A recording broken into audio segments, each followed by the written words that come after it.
what helped Justin with the Awakening was the preparation, getting into the role, practicing the part, going through all of the lines. And he spent weeks and weeks and weeks doing this. We did the rehearsals sometimes in between doing recce's for locations, but it's that kind of dedication which really helped him so much for this film, because with it being his first bona fide starring role in the movie, Yeah. I think it was so important to him, to me, to everyone, that he just hit the ground running and did a great job. And, you know, my hat's off to him, because the pressure that must have been on him to deliver a quality performance in this film must have been very challenging for him. And I think he came out doing an amazing job.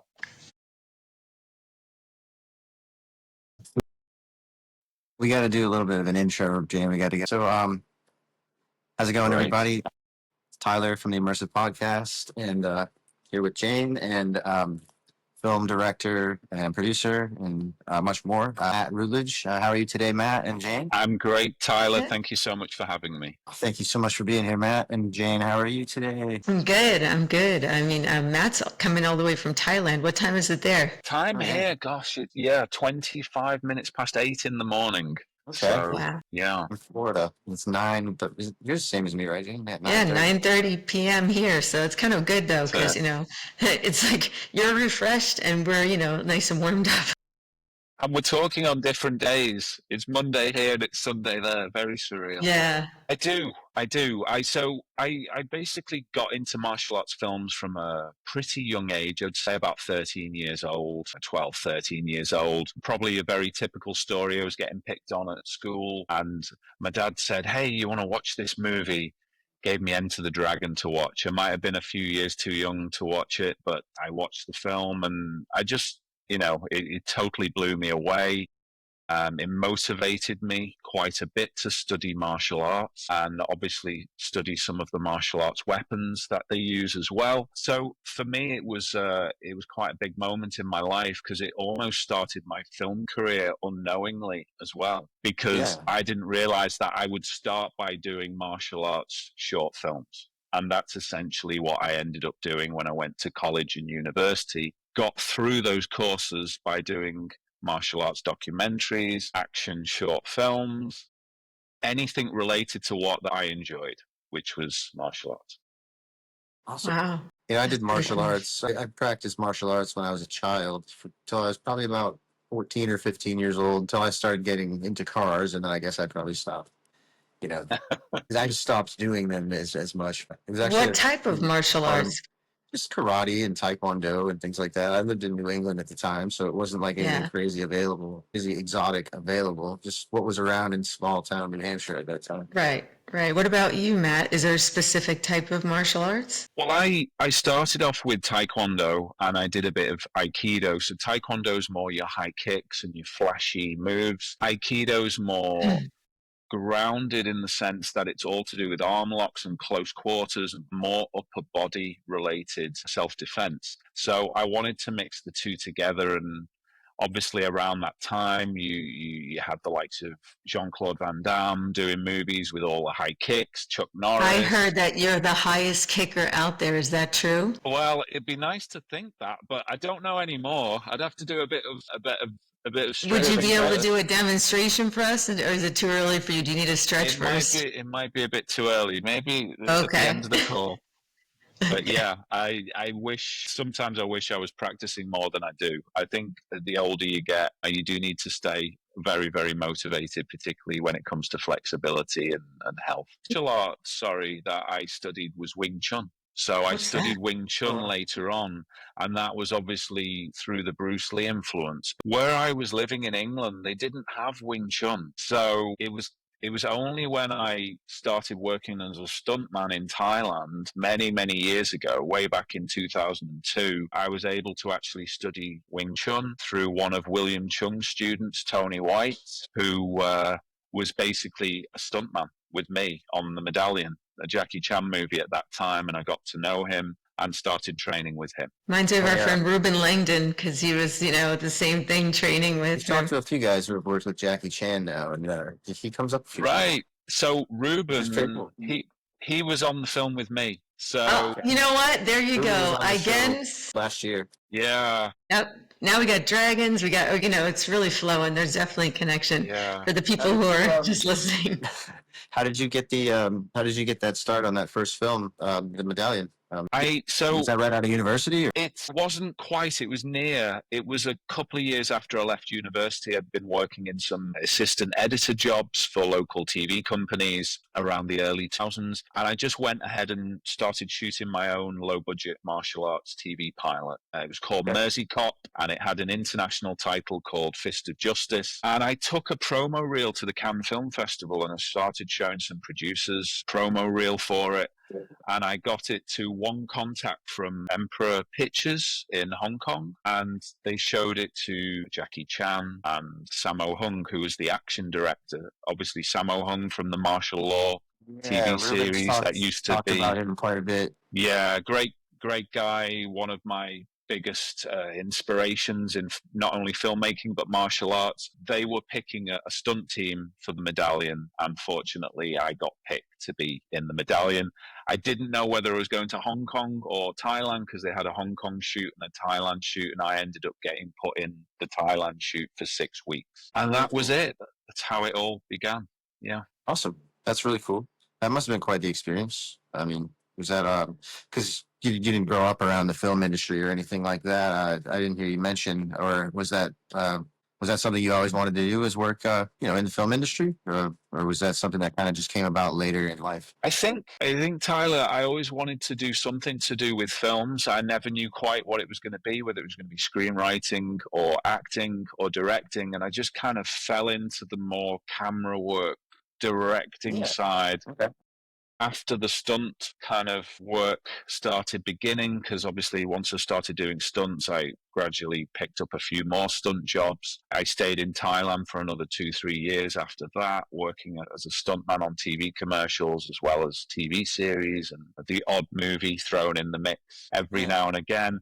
But I started branching more towards action directing, and I think that kind of went hand in hand with the camera work as well. So it helped me get an eye for the angles and obviously stood me in good stead moving forwards to direct some of the short films and features that I've ended up being lucky enough to direct.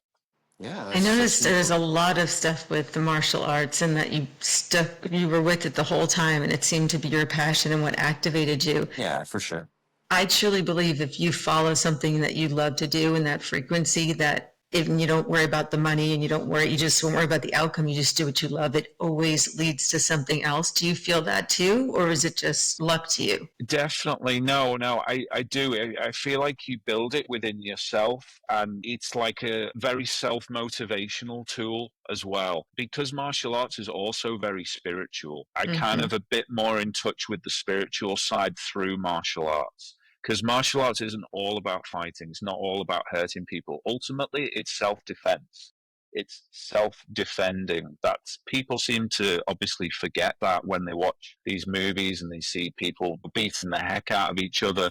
But ultimately, it's all to do with growing within oneself, understanding oneself through martial arts. It's very much a meditation of sorts. In a solo practice, and what's supposed to be a defensive practice.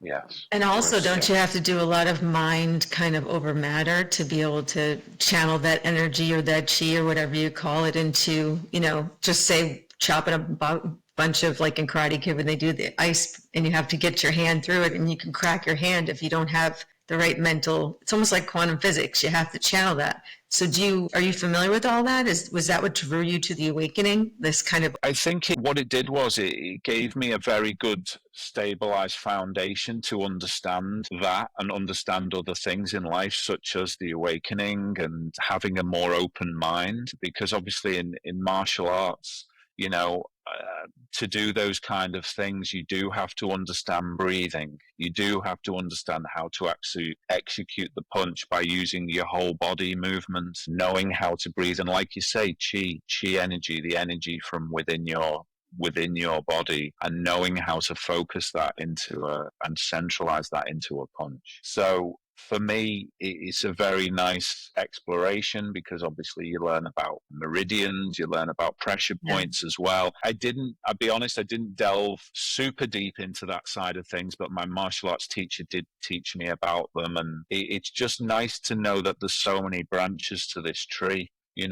particularly in life. Yeah, definitely. Yeah, absolutely. So how did you get to meet Justin Tinto and work on, ultimately The Awakening? But I know you guys maybe worked on a few other projects prior to The Awakening. It's very interesting. It's very interesting. You'll like this one. So I was doing a martial arts short film with another actor, and I needed a Ferrari for the film. So he said, I've got a friend who has one of these cars. And at the time, Justin had a white Ferrari. And I said, is it possible, could we use it for this short film? Because the character had to look a bit very much like a suave, sophisticated James Bond style James character. Bond. And he said, yeah, sure, you can loan us the car. I got to know him. And as things transpired, I ended up writing Manipulation with a good friend of mine that I knew for Justin, because I could see him perfectly in that character. The character Justin plays in the short film Manipulation is a very, very different one to the one that the viewers will be seeing in The Awakening. Very, very different character. Very much so. I think it's a testament to him on his versatility. He can go from playing your James Bond character to one that's quite emotionally challenged in a lot of ways. But to me, he's such a wonderful guy. He's very easygoing. We get on incredibly well. I could not possibly tell you how many hours in Zoom calls we spent trying to prep The Awakening. I mean, a long time. Yeah. Nothing magical or anything that synchronistically happened along the way since, you guys seem to come together? Because I can give you a synchronistic thing that happened. I mean, okay, even just with numbers, because I'm big into numbers. I don't know if you're big into numbers, but numerology. So we were having a conversation. Justin and I were on the phone and we were talking to another person, Luke, who's awesome. Shout out to Luke from Camelot Films. And as we were talking about the numbers, we did Luke's life path, and he was 11. And Justin's 11, and I'm 22. And Justin's like, 11 is 22. And he's like, oh my gosh, 11 and 22. And then when we hang up the phone call ended at 22:11. And that was when it was like, oh my gosh. Yeah, so those are the types of things that legit happen all the time, because once people seem to be open, it's like these circuits and frequencies seem to match up and things just start to work out. But not everybody believes that. Somebody like Matt Hookings, from Camelot, he thinks it's all to see kind of, are you in that medium area? Or I'd be honest, yes, I do get swayed into believing that. Yeah, I do, because certain things have had links in life. Obviously, I started my career watching a Bruce Lee movie. I didn't realize he was born in the year of the dragon, 1940. I'm born in the year of the dragon. For me, is 1976. Little connections like that, and then I end up my life path seemed to have kind of almost started from watching that film. So that's just a small example, but I think the example you gave was a very, very good one, though. I mean, I've had really crazy ones because I like to test it, which is part of what, I did before, where I just shout out to you, what's with the dragons? And then, I just type, because we all have this ability, and it's coming online for a lot of people right now. So this movie, The Awakening, is happening as people are legit waking up. I mean, this is what we do with the Immersive Podcast. Everybody involved in The Awakening movie, and Justin Tinto, the writer, the star of the movie, and Matt Hookings from Camelot Films. But it's still happening, and there's still people that have no idea. It's completely, so there's these complete two different worlds right now that we're trying to bridge by making people see that, what? The awakening can be in any part of your life. It could be following your passion and going into martial arts and creating. I quit my job in biotech to start creating. And I was doing a little podcast just for fun, the Immersive Podcast. It started doing really well. And the next thing you know, a real movie is, saying, hey, let's work together. And it's called The Awakening. Those are synchronistic things that, I'm just, okay, universe, now what? I'm just trying to follow the breadcrumbs, as I call it. but not everybody is feeling that. But then some people are now waking up to the fact that they're going, wait, why am I seeing 333? Or am I seeing 1111? I see it everywhere. What does that mean? So people are asking questions. So it's a really important job what you have right now. What would you say to people out there, who are kind of watching the film or even coming into their own realization of, now what's my purpose? What am I supposed to do? I would say that, take it naturally. Just watch. Obviously, once you watch the film, you'll see Jason's character evolution through the film, because he starts as a non-conspiracy theorist and changes throughout the film. And it's a very natural process, and it's almost like we want the viewer to take a seat and follow Jason and his journey.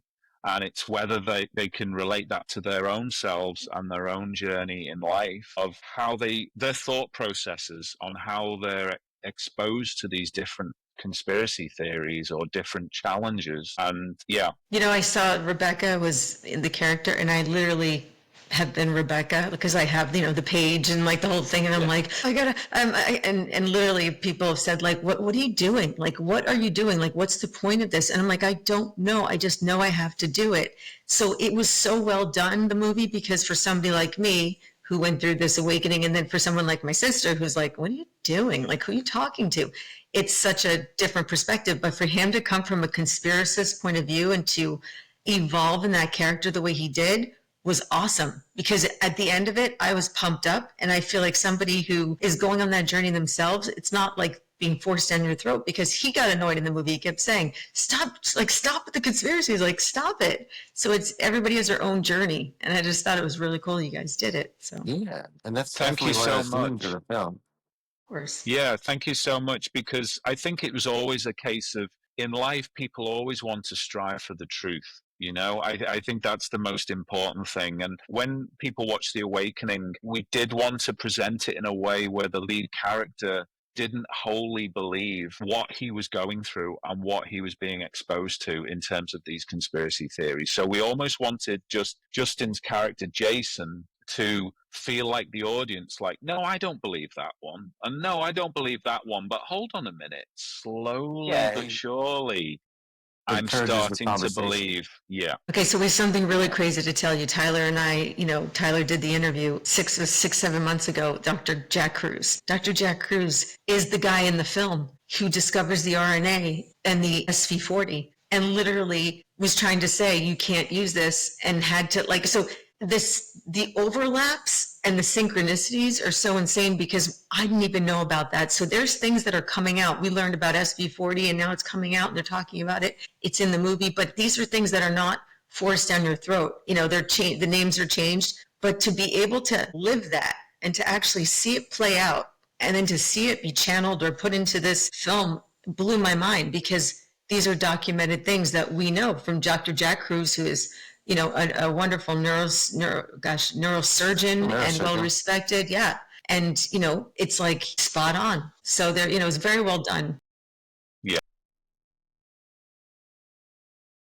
So, Matt, are there any conspiracy theories that you're really into versus any that you just really aren't holding out on and that you just don't believe, or any? Because we can ask you if you want us to give you Yes, definitely. Well, actually, obviously, Justin and I, when we were creating The Awakening, we were talking about which one specifically we wanted to use. And obviously, Justin was very specific. The certain ones that we've used in the film were the ones we wanted to go with. But for me, Roswell. Right, because Roswell and the aliens, extraterrestrials. I watched the Roswell movie, so the one with Martin Sheen. I still think it's a terrific film, and I did a lot of research. I watched a lot of documentaries on it, and for me, that really got my curiosity about the whole Area 51. Does it really exist? If it does exist, what is going on?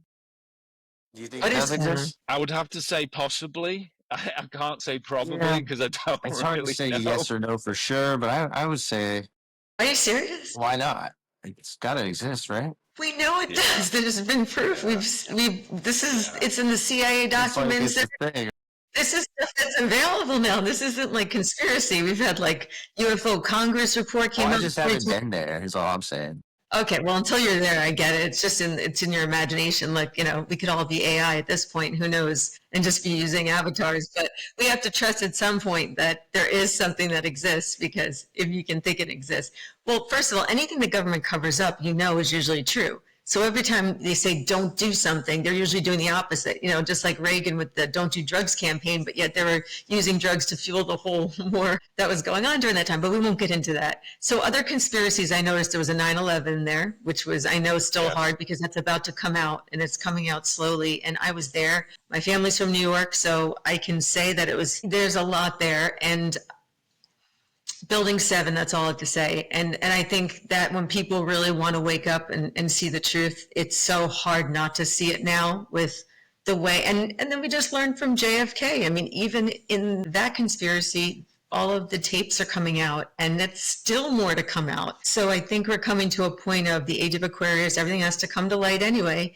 And it's either, you want to keep your head in the sand and just keep going at the rate, or do you want to say, hey, I'm willing to see what's going on and say, how can we make it better? Not get lost in the rabbit hole, because we can do that too. Well, the thing with Yes, the absolutely. JFK stuff is they just kind of delay the releasing of information when they say it's supposed to be released, and it's we can't do it yet. I don't want to give away anything in the movie, but there's a scene where the movie actually is one of you guys got it right, and it hasn't even come out yet. So like the way that you guys, one of the shooters and the angle and everything else, that I won't spoil it for the movie, I was watching it going, this hasn't even come out yet. Like, this information it's the direction of how it works. So it was just interesting that there's information that even people like myself, who all we do is talk about, what were once called conspiracies, but we talk about what we call truths. And then to learn stuff from the movie, I was like, wow, this is like I could have said, oh, that's not true. That's it's like spot on. So thank you so much. Awesome. Yes, we wanted to present. I watched it like 3 times. Like, I'm not kidding. Really? That's great. So I think what's nice is obviously it's going to appeal to conspiracy theorists because of the nature of the content of the film, but also, like you say, we want people violent to be woken by the movie and obviously watch the film and suddenly start thinking for themselves, obviously, a lot more. It's breaking up. We can edit right here, but it's 1 second, Matt. Yeah, we can just edit right here right now. Sorry, hold on 1 sec. Was that my signal? Was it again? It renders. Hopefully it's there. You go. I can stop it too and hit record again, right? Would that help, you think? Maybe it'll still capture what he has. Maybe it'll still capture it until it fixes. Hello, Matt. We were talking about all these, and then all of a sudden they cut the sound. That's what usually happens. 6 is here again. There you go. Okay. Them. There you go. That's it. Yeah, that's it. Well, just backtrack on where we were at. Yeah. MI6 was just here for a second. Say hello, we're still here. Yeah. Yeah, we can just we can go from wherever. I mean, we can hear you great now. Perfect. Man. Yeah.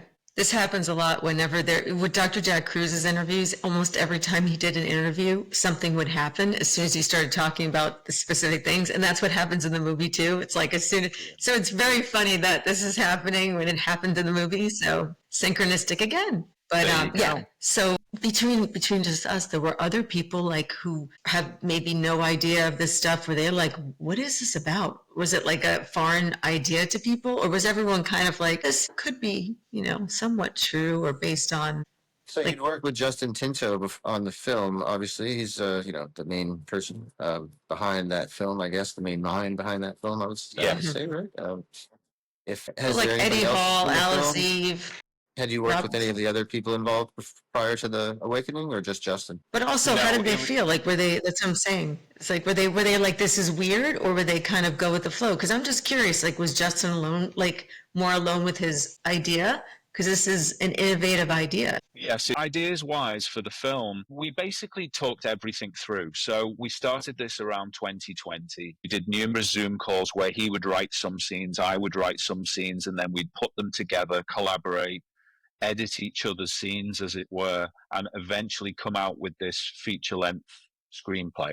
And that's how it worked. And the interesting thing about the original screenplay was Rebecca's character was a guy originally. right? Okay. So I wanted to change it to a woman because I just thought it would be nice to get the relationship there between Jason's character and Rebecca, which I think was a nice change for this particular movie. And Yeah. their relationship is almost like pretty much a backbone throughout this film as well, and in Yeah. how So, he lost her and now they're getting back together with the fact that Yeah. she's kind of bringing him to wake up. So I think it's a really nice character evolution and a relationship evolution as she I well. cried. I yeah, I cried. thought I thought the This is same third. thing. She even says in the film, "It's okay, he's waking up." Yeah, he's waking up. She's herself. like, he's waking up. I was like, yes. Yeah, it's like, Yeah. you know, Like I've said that, like I say it all the time. I'll be like, oh my God, so my husband's waking up yet? Like it's just really when you're, because Yeah. it's very lonely when you're in that point and you're seeing things more clearly than other people. And hey, I've been there. I was jabbed. I had the whole thing. Like it's not like I'm this, this all happened for me like after the fact. And I was like, oh, but once you start to see things, you can't unsee them. And that's the whole thing. So it's Yeah, just so exciting when other definitely. people wake up. Yeah. That was, like And you were you know saying, they're was moving, there by a the time way. where you would say you had like an awakening of sorts, or was it a more progressive process, or was it something that kind of happened upon you, at a certain well, point? for me, I kind of believe in some conspiracies, but not all. I'm not totally in the deep end as much as someone like Justin, but I do, obviously, yeah, there's ones I do Okay, so believe. what don't you believe? I'm sorry, I'm curious. Do I need to say it on the call? Yeah, we can always edit it out, but I'm curious. All Is it right. like chemtrails? Which one? Flat Earth is the one that's Okay, an you know what? Actually, absolute this is a debate we're going to have to set up because I honestly, the people get so angry and we need to get everybody's perspectives. You But think- I'm in the middle, so I can't get. I think it's a donut. I think it's a toroidal squish sphere, and it bulges around the equator because that's where the water is mostly dense, the densest. And basically, it's like a sphere, but then it's toroidal so that everything can flow through. And that's why the North Pole and the South Pole has an opening, an admiral berg. So, and then the inside is like a honeycomb, and that's how we have the ant people and all these civilizations like Agartha and Telos. So I totally understand everybody's perspective, but I think there's also like a little firmament over us, like a bubble. And that is like a frequency veil that we can break through as we increase our frequency. And then basically that's why they've been shooting rockets up there trying to poke holes in it. And that's why when you go through space, you have to come in at an angle because there's a window, which are like holes in the magnetosphere. So we're in this like magnetosphere bubble, quarantined, and the Van Allen belts was another whole thing. But again, I might have to stop talking because I love this stuff. And this is why I just gave it away that yes, I'm a conspiracist, but it's all true. That's good. Tyler, do you agree with that analogy? I mean, I guess I'm somewhere in the middle between or both of you, because I have the feeling that I believe in a little more crazy, a little Do more. you in the believe deep we end landed on the that, moon? but I'm not quite in the. I don't know. Did we about land on the toroidal moon? Field with holes. I'm just not sure. Okay, but I did tend we to land on come the from a moon? place if I don't know. Did we land on the moon? I don't Yeah. believe so. I just don't believe so. Yeah, that's the one that's really got me. I'm very sat on the fence when it comes to that one because I'm really not sure. I'd love to see a bit more evidence. I think evidence is crucial on a lot of these Yeah, there's a lot like conspiracy that. theories. Yeah, but it's just the whole thing where they're talking about Kubrick directing a sequence. I don't know. On his deathbed, there's a recording of him saying it on his deathbed, admitting it, and also Buzz, all of them, right before they, a couple of years before they said the same thing. So there is a time period they have to wait, like a statute of limitations, and I think like right before they're allowed to say, oh, by the way, but there was a documentary that showed them when they were interviewed right after they had supposedly landed on the moon, and they couldn't even look up. They were all like terrified, and literally they like couldn't even explain. And look, I don't want to burst anyone's bubble, but nobody's been there since. Nobody's ever. Yeah. I mean, It come is on. kind of odd. We can use our. They said I that guess that's the second technology in our best guess, right? iPhone If is we what went is to the better moon than what once, they then had. we can't go back. Right, Yeah, but what I if? agree. Why has no one been since? That's Right. That's a very, very, very important point. They've been to the isn't it? It's like- perimeter. They've been to the perimeter, but no one seems to be able to go into space. Well, maybe space is not outside. Maybe it's a dimension. And that's why in the underground bases, they're able to have jump gates and do all these stargates and stuff that they've made movies about. And that, unfortunately, we are finding out is true.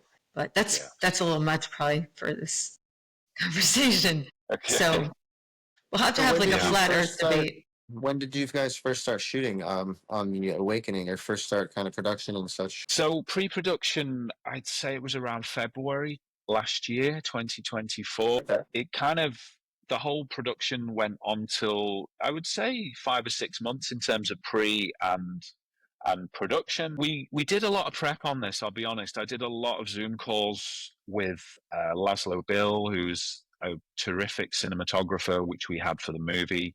He had great experience working on Blade Runner and also The Martian, which was another big That was a film great with Matt movie, Damon. actually. Yeah, Matt wonderful Damon, that was film. good. So we have his experience, and I would discuss the shots that I would like to do, the angles I would like to do, and all of the technical side of the film I was discussing with him prior to him arriving in the UK. But we were just so fortunate to be able to shoot a lot of the film at Pinewood Studios in London, which is obviously people know about the studios. It's a very prestigious film studios for many, many years. And, just to feel, it's a great feeling for me and Justin to do a movie there. And we built a huge set in one of the rooms. And as people will see when they watch the movie, there is a giant surveillance center, and that was all built inside there. And obviously, Justin and I did drawings of how we wanted the layout to be for this, let's call it a clandestine organization that operates from the elites. this place. Yes. Right, So, right. yeah. Wow, But honestly, really that well was, done. it was really well done. Authentic looking. It was very good. I was actually in London last year for a couple of weeks, and I was in England for probably about 6 weeks. First time I was ever there, and it was awesome. It was I really enjoyed it. Yeah, it was kind of cool. He showed me how the food was totally different. That was the first thing. I was like, wait, this is true? I know, but it was the first time to actually see like a bag of Doritos in the United States was like toxic compared to, so that's something that...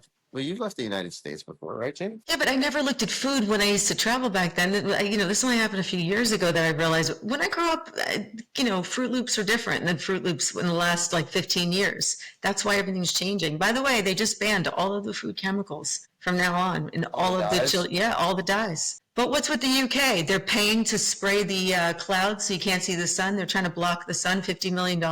I mean, that right there is, explain that. I haven't heard of that one yet, but there's all kinds of crazy stuff. For me, it's simple things like get rid of MSG as well from foods and all of that. Let's be as clean and as pure as we possibly can moving forward. Yeah. It's also about things, it seems like a lot of times in the United States, for example, there's a lot of things that might be the best, that might be proven now to be a healthier way to do certain things they're just simply not allowed or they're not available. Yeah. And so I think a lot of it's more just about freedom and, just personal freedoms and choice. And we have the chance to get better with that right now as soon as the medical community is not incentivized to keep us ill, that will change everything. Because when money is behind something, it's unfortunately, and we all know this from our own personal experience. But anyways.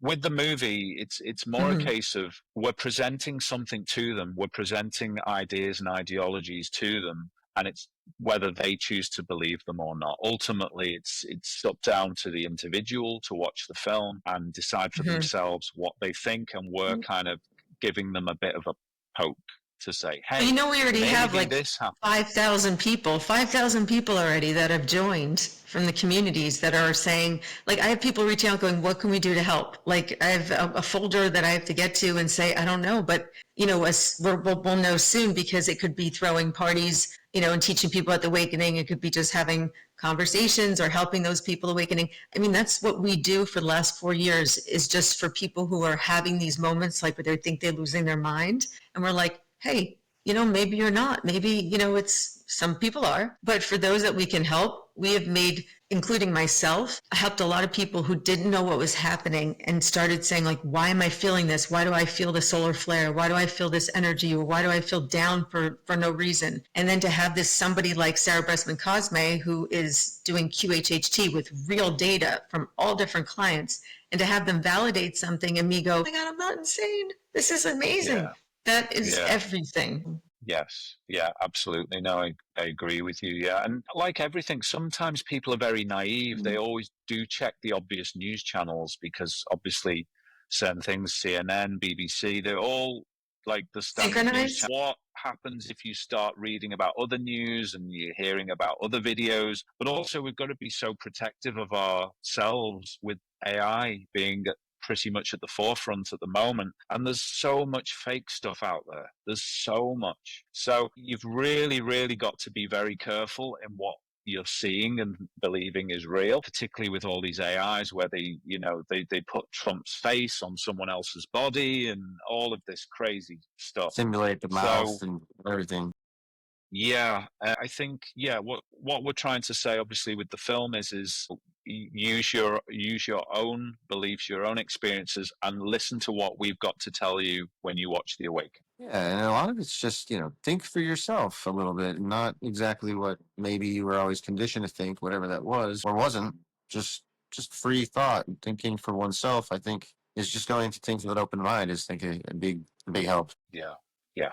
Yeah. Another thing is like taking sides or picking one stance. You're limiting yourself from both of it. I'm talking from both perspectives because I have been proven wrong many times when I thought, oh, well then now this must be the good one or this must be the better decision. And then you see the dark side of everything. Everything has dark and light in it. So, as soon as you say that, oh, this is the only way to go, or this is your limiting source, you're limiting all of creation. So as these things unfold and the singularity is here, and we can't tell what's real, what's not, what's, deep fake, what's CGI, what's AI, the only thing we can do is go within and trust our own organic technology, which is our intuition, our gut, our heart space, and then hope that we're getting what resonates with us. And some people might be like, hey, yeah, I want to go super AI. Other people might want to be like, you know what? I want to go back and just get off the grid and start my own farm. Everybody is unique, but you won't know what you even resonate with if you don't go within and take off the noise, Yes. Yeah. Yeah. Well No, said. I totally agree with you. I think one of the films we watched that gave us some influence was Enemy of the State. Gene Hackman's Okay. character in Enemy of the State. I watched that film a few times, obviously, before we did Awakening, and it was just very interesting you know, how his character was kind of staying away from society. He created this, it was some kind of like crazy steel enclosure that he had all of his tech equipment in. And I thought it almost was like a just a very Faraday cage. interesting, Yeah. That yeah, blocks all the Yeah, yeah, the electromagnetic. way Jason Reynolds comes about his awakening is quite, of course. yeah, I mean, if yeah. honestly, it's a pretty cool journey. If because there's a little bit of a movie. It's a bit of an action movie in a sense. It's Oh got my some God, it's so action. much action. Yeah. Yeah, it's violent. But I mean, in a good way for people. But for me, I was like, oh my gosh, this is like all Yeah. violent. I get scared easily. Yes, it He's got. I it mean, he's got blends. honestly a pretty cool story. It's a cool way to come about something like that, coming to truth. And it's not in the violent aspects or anything like that. Just in the fact that he comes to it on his own. He's not coming to it on peer pressure or social media or anything like that. It's like a very private awakening, a very intimate awakening scenario for the character of Jason Reynolds. So it's very, very Yeah, well done. Very well portrayed.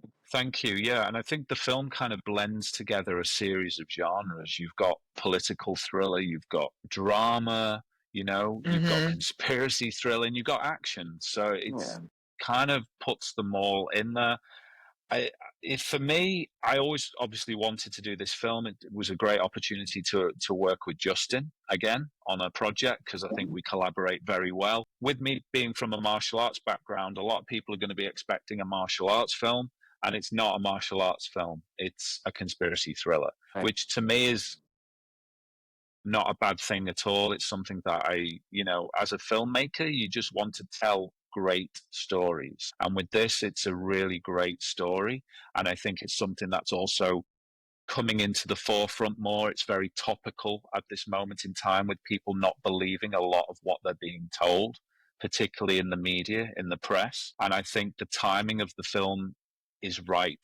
And I think And I break the really system the way is break the awesome. system. Yes, exactly like you said, Jane. And I'm just so excited to see what the public is going to think when they watch this film, because obviously there will be a mixed audience. Some will be conspiracy theorists, some will not.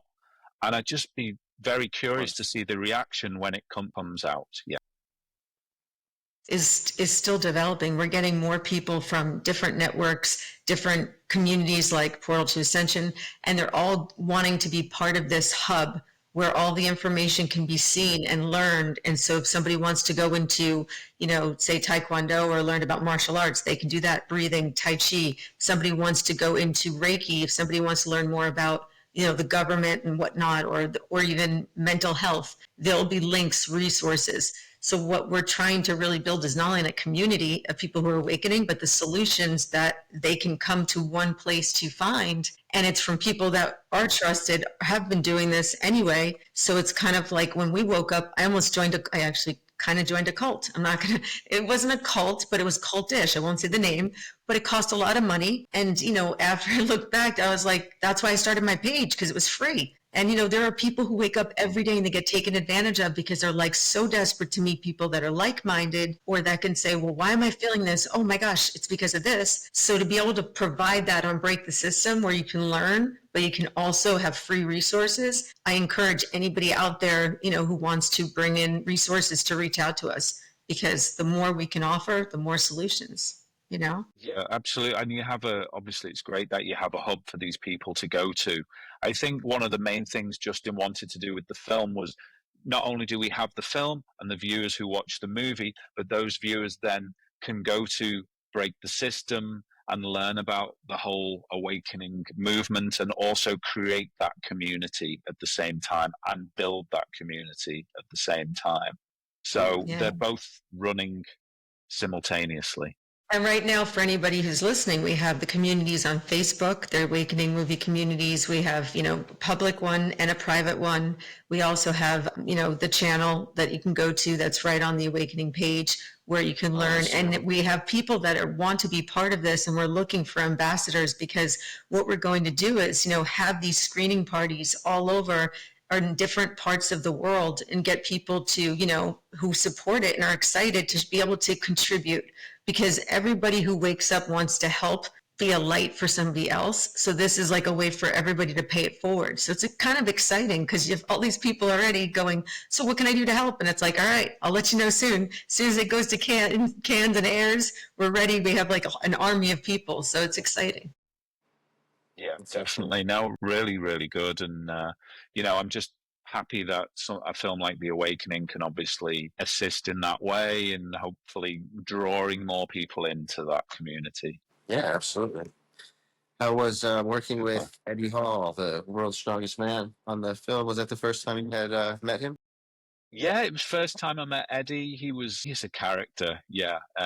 Great guy. You don't want to fall out with Eddie. You definitely Yeah, it don't. was not. But no, I don't think he speaks a whole lot or much at all in the film. But I don't know. He doesn't need to. He's He's terrifying. still like a memorable character in a way. yeah, he's got just an incredible physical presence. He was very easygoing. We did some really menacing scenes, let's say, without giving too much away with Eddie. But yeah, for me, it's just great to work with somebody like that. And it was amazing how many people came on set and said, "Oh, can I meet Eddie Hall? Can I meet Eddie?"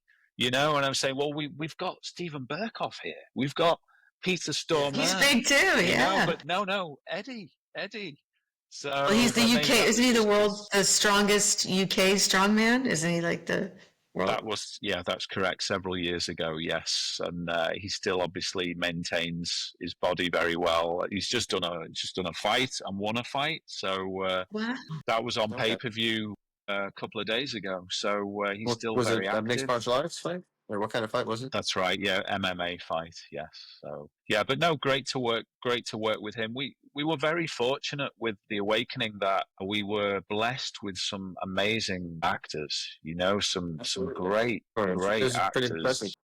Yeah, I mean, Alice Eve was wonderful. I think she comes across beautifully in the film. She's Absolutely beautiful. so professional, brings a really nice, heartfelt lead female character into the movie, sure. and someone that she can bounce off Jason's character in the movie, and she was wonderful. And then you've got the menace and, let's say, dark charisma of Peter Stormare playing the villain in the movie.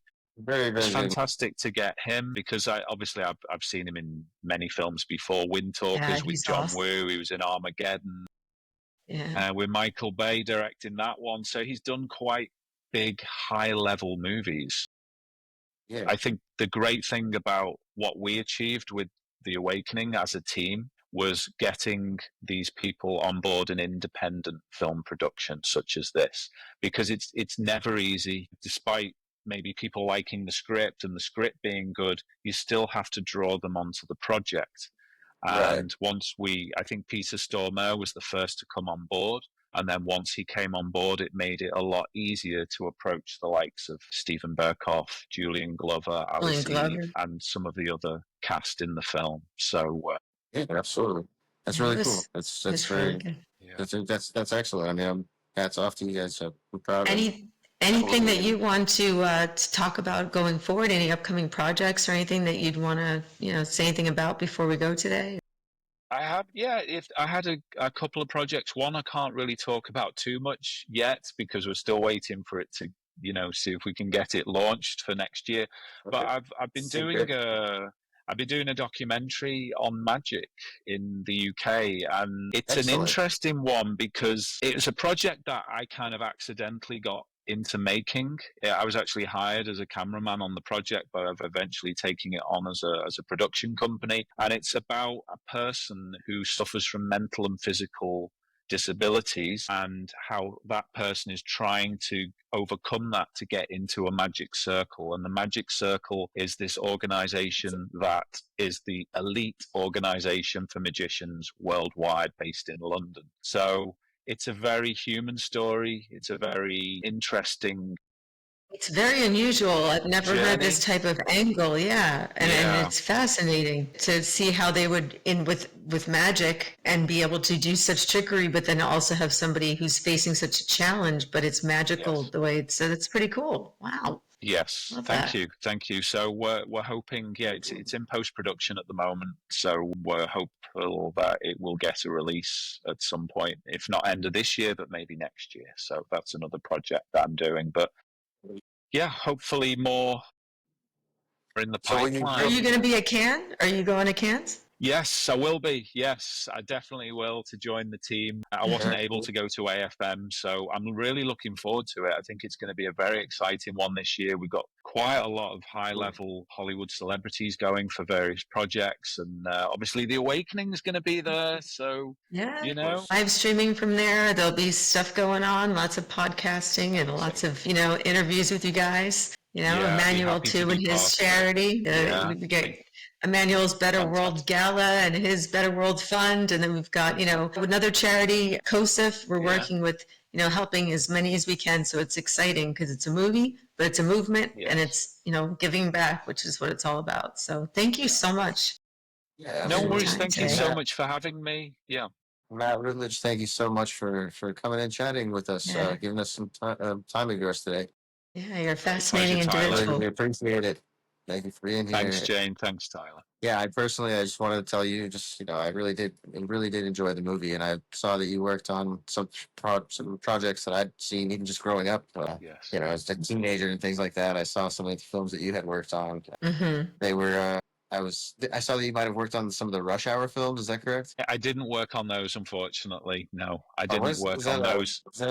I thought I read something Yeah, like that. Maybe it's a very similar name because I do a lot of research like that. So I just I thought did a short film called Rush Hour, so maybe that's what That's it what it was. was. I did a short Okay, film. that's Yeah, probably what I saw. I made that before the Okay. feature. It was kind of coincidence that the feature came out only months after I'd done that short film, but that was one of my That's university short films. Yes, okay. so So I just did really good yeah, research. Yeah, you that's certainly great. did. You were spot on that one. So yeah, Well, great, thank you so nice one. much. And where can we find more Yeah. information? Do you have a website or anything, or do you just This moment, I IMDb? just have a Facebook page for MJR Pictures, which I can send you a link to. Is that the same as your icon for your YouTube page too? MJ. Okay, I saw that. That's Yeah, I correct. subscribed to Yeah. Yeah, links So are I MJR. have, in the bio there, of course. So it's absolutely. And Matt, of course, sorry, didn't mean to interrupt you there. Please feel free to say no, I was just going anything. to say Facebook and YouTube are the best places, obviously, to contact me at the moment on those channels. So Yeah, Perfect. thank you so much for having me. It's been great. All Yeah. right. Very Yeah, it's good. been great. Hopefully we get to see you in person soon, so we'll see. All right. Definitely. Yeah. Yeah. Are you going to Exactly. Cannes, Jane? Are I you mean, going? we have invitations. We are planning it, but I have a travel phobia, so I'm sure Tyler will be there, but I don't know if I'll be able to leave my house and Right. kids. I'm waiting Right. it's for a It's up in sign. the air. Right. So, but No worries. I Well, like it's 70% chance. hopefully look forward to meeting you both, you know, Yeah. when I go over Yeah, there and absolutely. everything. And For yeah, sure. sounds great. Right. Well, Nice one. take care, and yeah, we'll be in touch and give you an update on everything. So, Thank you so and much. Yeah, thank you. thank you. Great. All right. All Sounds right. good. Take care, folks. Thank you.